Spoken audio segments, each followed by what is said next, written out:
नमस्कार and good morning दोस्तों, आप सभी का ट्रेड टॉक के पॉडकास्ट में स्वागत है। मैं Shrikant Chauhan, head of fundamental and technical research of Kotak securities, आप सभी का स्वागत करता हूं। और आप सभी के लिए वापस एक बार हम निफ्टी के ऊपर एक इंट्राडे स्ट्रैटेजी लेके आए हैं। अगर इंट्राडे स्ट्रैटेजी की बात करनी है तो हमें लेवल्स के ऊपर फोकस करना है, और सबसे पहले हमें ये जानना ज़रूरी है कि हम डोमेस्टिक न्यूज़ फ्लो को फॉलो करेंगे कि इंटरनेशनल न्यूज़ फ्लो को फॉलो करेंगे।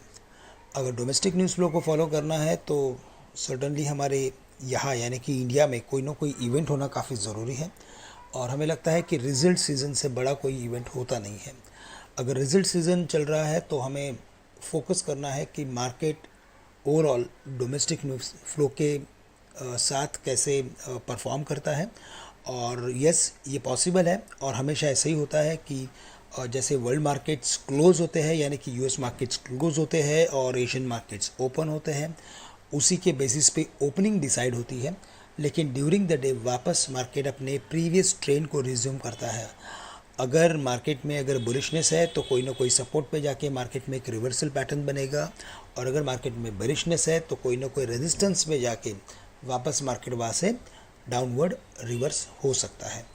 हमें लगता है कि हमने प्रीवियस वीक में एक बड़ी रैली देखी थी, तो उसका एक करेक्शन आ सकता है, और वो करेक्शन शायद 16,000 या 15,900 तक भी आ सकता है।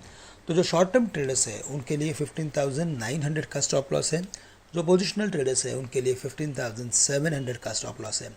अगर लॉन्ग पोजीशंस बनानी है तो 16,000 के करीब लॉन्ग पोजीशंस बना सकते हैं, लेकिन रिवर्सल फॉर्मेशन के बेसिस या उसके उसी उसी रिवर्सल फॉर्मेशन के आधार पर, बट स्टॉप लॉस रखना है 15,900 का। ऑन द हायर साइड 16,200 ये इंपॉर्टेंट रेजिस्टेंस है। कल भी हमने देखा कि मार्केट उसी लेवल्स के करीब आने के बाद एक काफ़ी चैलेंजिंग फेज में आ चुका था। इवेंचुअली हमने 16,200 की क्लोजिंग देखी, लेकिन वहाँ पे उतनी कंस्ट्रक्टिव एक्टिविटी हमने नहीं देखी।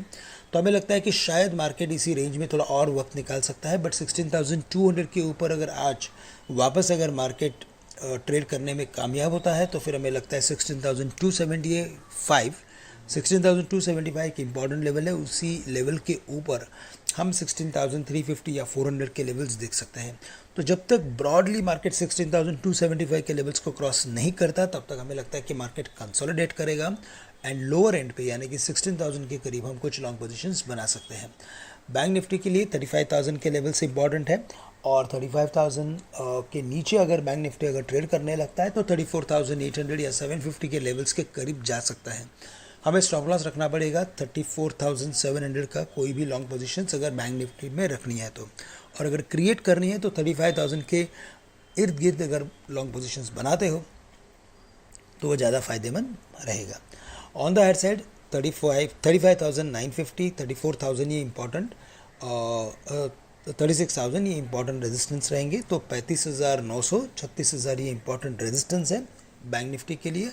और अगर सेक्टर स्पेसिफिक ध्यान देना है तो हमें लगता है कि वापस फाइनेंशियल्स पे फोकस करें, ऑटो कंपनीज के ऊपर फोकस करें, और साथ ही साथ हमें लगता है कि कुछ मिडिल कंपनीज के ऊपर भी फोकस कर सकते हैं, क्योंकि शॉर्ट टर्म पोजीशंस या शॉर्ट टर्म फॉर्मेशन जो मिडिल कंपनीज ने बनाए हैं वो काफ़ी उत्साहजनक है। तो हमें इन सेक्टर्स पे फोकस करना है और लेवल बेस्ड ट्रेडिंग करना काफ़ी ज़रूरी है। तो दोस्तों, इसी के साथ मैं आप सभी से आज के लिए विदा लेता हूँ, और आप सभी के लिए आज का दिन मंगलमय रहे। धन्यवाद।